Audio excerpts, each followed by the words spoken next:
Hey guys, what's going on? It's Andrew from AR Media. In tonight's video, I want to give you my top 5 most disappointing 4K transfers. Now, I'm just going to go over the movies I have in my collection. This isn't going to be all the 4Ks overall, but let's get to it.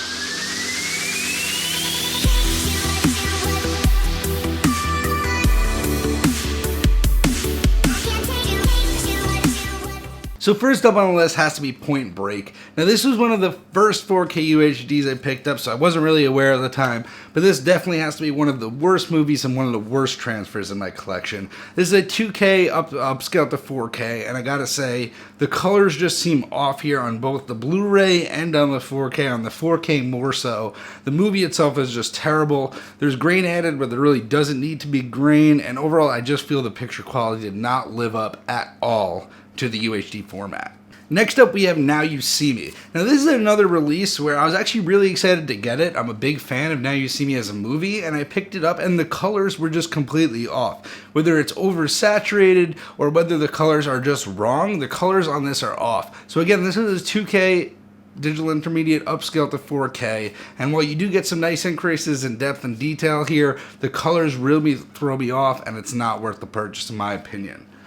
Next up, we got Underworld. Now, this is an older movie, and I was not a fan of this transfer at all. Whether it be the grain that is not resolved at all through the UHD format, whether it be the bleak colors, whether it be the lack of colors, the color palette. I know this wasn't a colorful movie, but the 4K treatment really didn't bring anything to this. I didn't see a nice increase in depth or detail, and I really didn't see anything HDR-wise besides a couple of blues that stand out here and there. Next up, we got Watchmen. Now, I found this movie to be very good, and that's why I picked this up on 4K, and the 4K doesn't bring all that much to it. So we got the Zack Snyder look with heavy grain on it, which I don't really mind, but here, I just don't really see that much of an increase in detail and depth. I don't see that much of an increase in clarity, and the HDR is very much muted with Zack Snyder's shooting style. It's not a very colorful film, and where the colors are, they don't pop much more than the regular Blu-ray.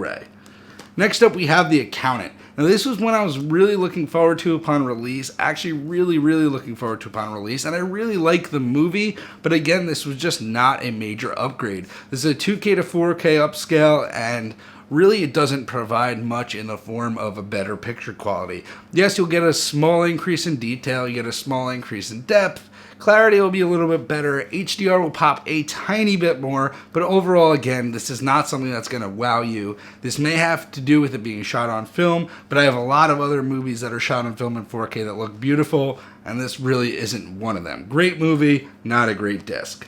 Next is going to be an honorable mention, and that's going to be Man of Steel. I really enjoyed this movie, and I picked it up hoping that I would get a good transfer on 4K when this was released, and it's not a bad transfer. It also is made by Zack Snyder, so you got that green treatment to it, but it's just really not that much better than the Blu-ray.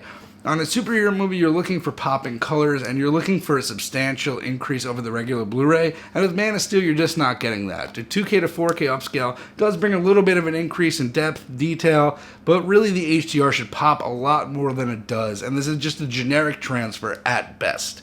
Anyway, guys, I hope you liked this video. I just wanted to give you some tips on what 4Ks to avoid. Now, there are a lot out there that I haven't mentioned that I don't own because I watched other reviews that told me not to pick them up. But if you guys got any more that I'm missing, leave them down below. Let me know what you guys think the best transfers are, the worst transfers are, and have a good night, guys.